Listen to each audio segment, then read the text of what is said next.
Welcome to Time Will Tell Astrology, sidereal astrology, and we also talk about astrotheology here. So there's a really busy sky this week, a lot of conjunctions. Actually, the whole month of March, it's the heaviest month of the year. We have 8 conjunctions, and it's just starting off with a bang. So today, we're approaching the new moon of tomorrow is the new moon, but we also have Saturn and Mercury in conjunction starting tomorrow. You can see them here in Capricorn. And Saturn, like I've explained before, he's the devil in the tarot cards. He's the authority of this realm. He's the keeper of time. And he allows you to be set free to the golden age because he's also the god of the golden age if you can laugh at the devil. But with Saturn being in his own constellation right now, and Mercury, which is the mind, he's also the healer, right? Mercury has many different roles. He rules your throat chakra, he rules your communication. He also rules your nerves, and he's also to do with your mind. And he rules Virgo, which is earth and service to others. So there's this, it's a bit complex depending on how Mercury is going to go. But with him in conjunction with Saturn, it really delays everything. So there's a delay in communication. It also can make you a little bit pessimistic with Saturn and Mercury together. So that's what's going on in Capricorn today.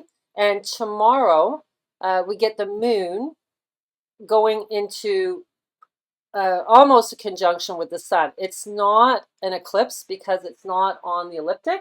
It's a little bit below. You can see it's really below the ecliptic right now in Aquarius, and it'll stay below, but it's going to get up with the sun is on the water of Aquarius. And there's a conjunction with Jupiter there.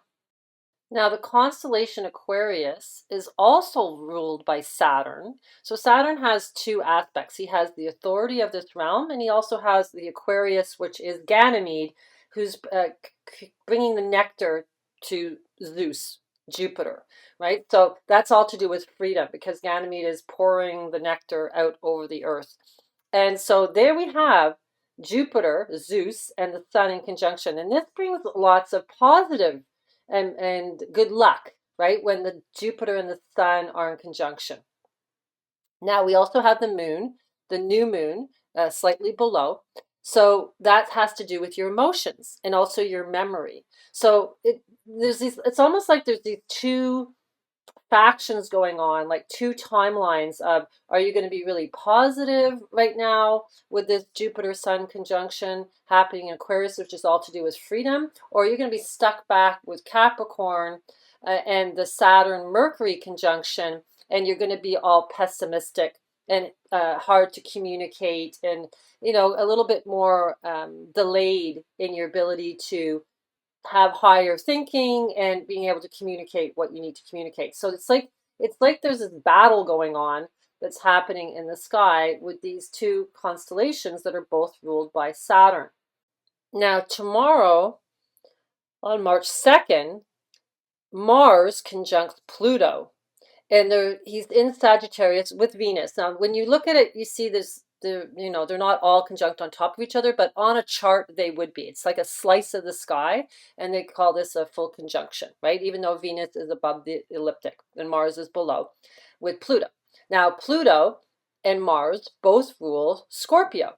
Now Scorpio is the constellation that rules the 8th house, which is complete transformation. It has to do with energies. It has to do with death. It has to do with sexual energies. It has to do with other people's energies, other people's finances, because it's opposing the 2nd house, which is to do with materialism and possessions, right? So there's this, it's all to do with currency, which is currency is an energy, right? It's the current C. It's kind of funny because Taurus rules your pineal gland, and that is your current ability to see. Okay, so that's what possessions, like materialism, is supposed to be. Really, it's supposed to be your ability to see and manifest through your 3rd eye.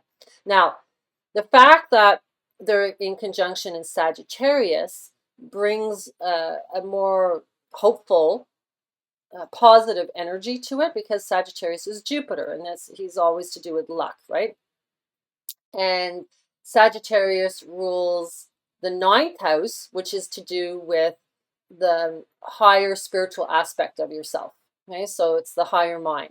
So with them being in conjunction, there's this energy of this kind of warrior intensity, because Mars is the warrior god, and he's intense, right? And he's in love right now with Venus because they're the lovers, right? I've explained this before. Venus and Mars are lovers, and they had Cupid, right, as their son.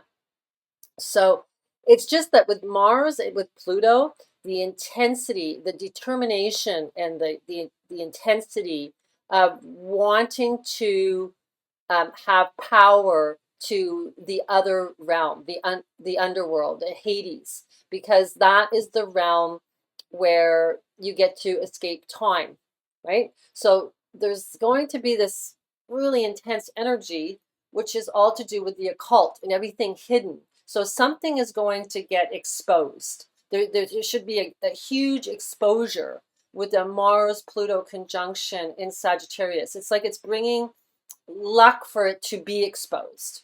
Okay, so there's this, something's going to be exposed from the hidden realm. Now you can see it all here on the sidereal wheel.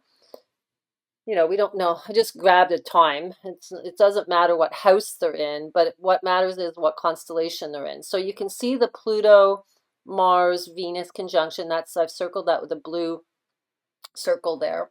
And then you can see the Mercury, Saturn in Capricorn. And then you can see the moon, the sun, and Jupiter all in Aquarius. And Chiron is in Pisces. That's the wound. It's a spiritual wound going on.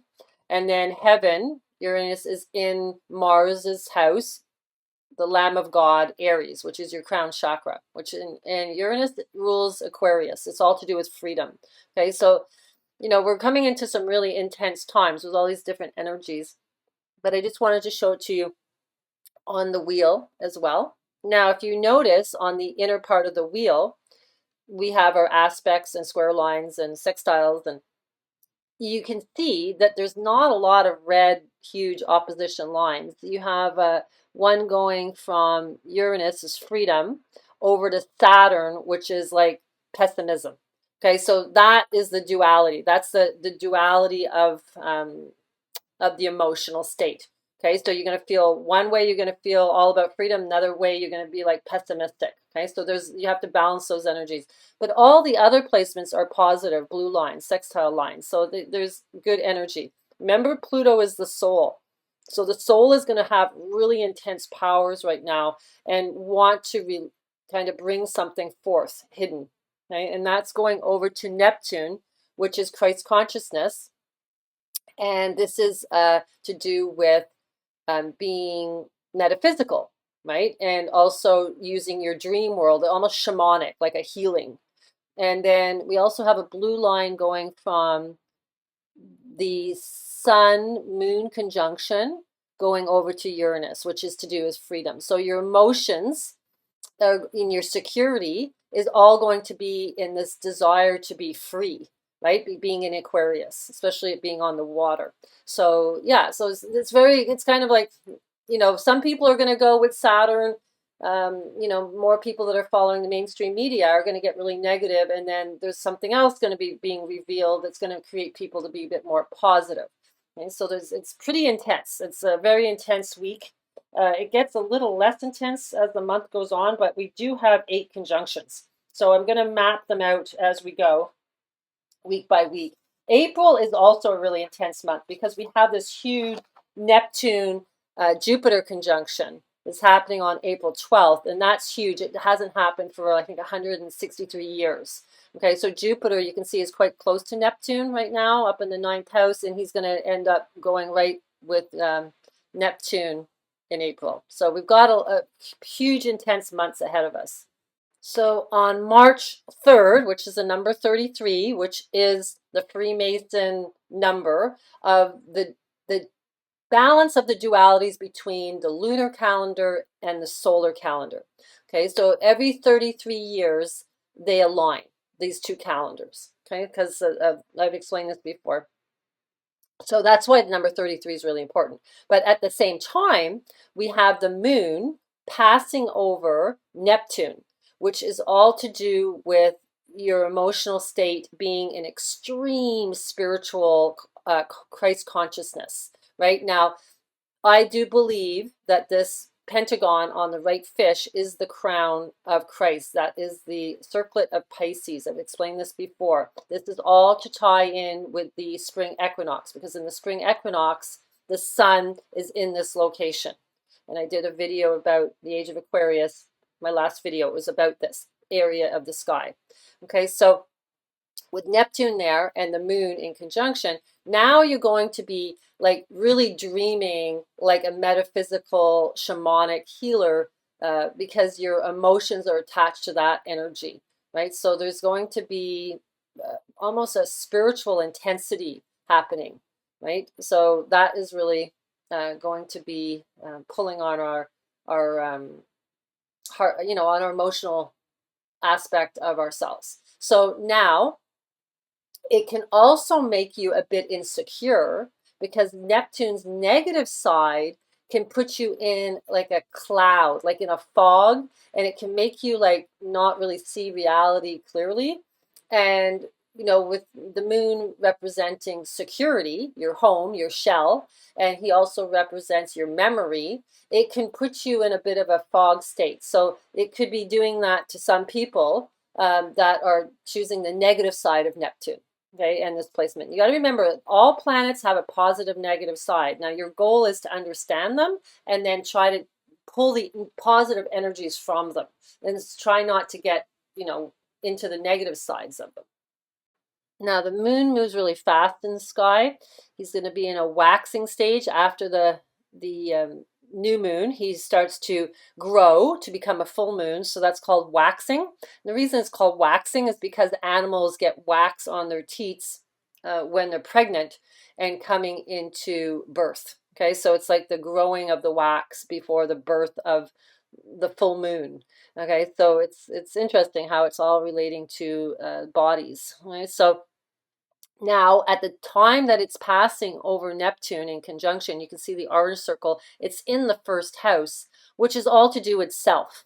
So what I was explaining about Neptune being shamanic and Christ consciousness, and it's in its own constellation, which is ruled by Jupiter and Neptune, Pisces, which is spiritual. This is all going to be affecting self, right, as this moon is passing over on March 3rd. It's a double 33 day. We have March 3rd, but there's 303 days left in the year. So it's really about balancing your male and female sides of yourself. That's what the moon is, right? The moon is known as the darkness. It's to do with the womb, the divine feminine, and then the sun is to do with the male energies. Okay, so it's going to be a day where you want to balance these two energies, especially when we have Mars and Venus in conjunction with the soul, and they're both the divine feminine and the male warrior in energies. So there's a real duality coming on between these two energies. So you have to be conscious of that and not get pulled too much to just the war, and then not get too pulled just to the intuition where you're not really understanding your rights to kind of stand up for your free will, right? It's really about balancing those two things. So anyhow, it's pretty cool because it's all aligning to the number 33 as well. March 6th, also, the moon ends up passing over Uranus in Aries.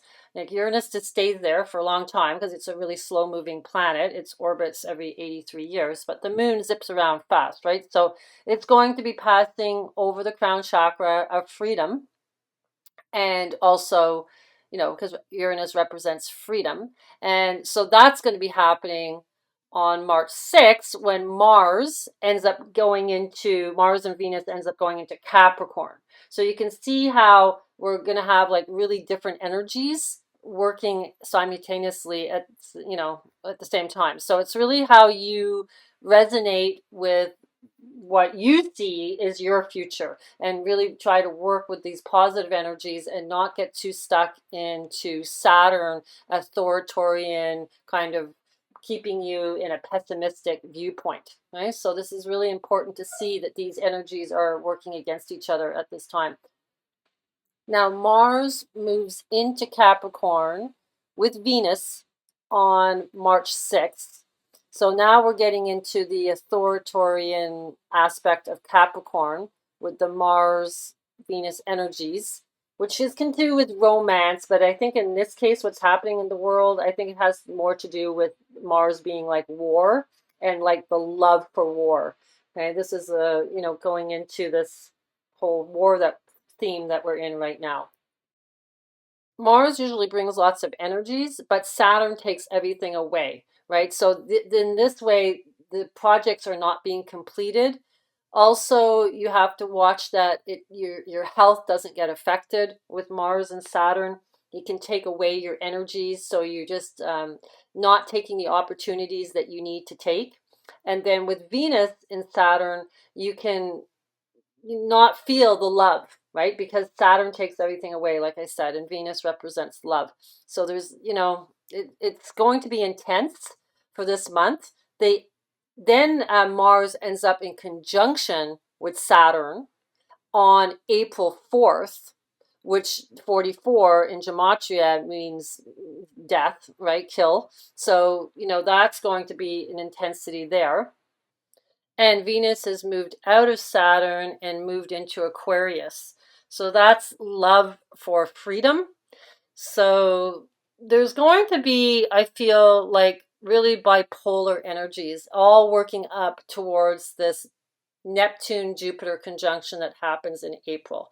Because Jupiter is Zeus. He's the god of this realm, and he doesn't want you to become free. Okay, he's like really gives you good luck and everything as long as you just kind of stay here and don't think about the Neptune realm, which is the dream shamanic realm. He doesn't want you to go there. He wants you to just have your beliefs in this realm. And then Neptune is all about the Christ consciousness that wants you to see through the illusion and use your intuition to know how to heal yourself and to know how to get to that other higher consciousness realm, metaphysical realm. So these are in conjunction in the spiritual house that they both rule of Pisces. So it's like, and where they are on the tail of the whale, right, on below the circlet of Pisces, it's just really going to be wild, I think. So we're going to be in for a crazy time the next couple of months.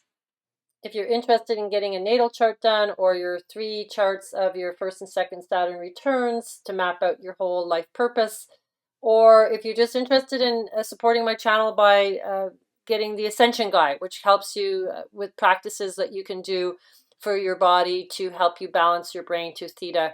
And there's lots of different links that you can work with in that Ascension Guide that I've put together. And also do a moon chart, which maps out the day of abstinence so that you can keep your seed and your oil without burning it. So that also helps you get your pineal gland more open. So so you know where to find me. My email's in the description box. Take care, guys. Bliss to you all.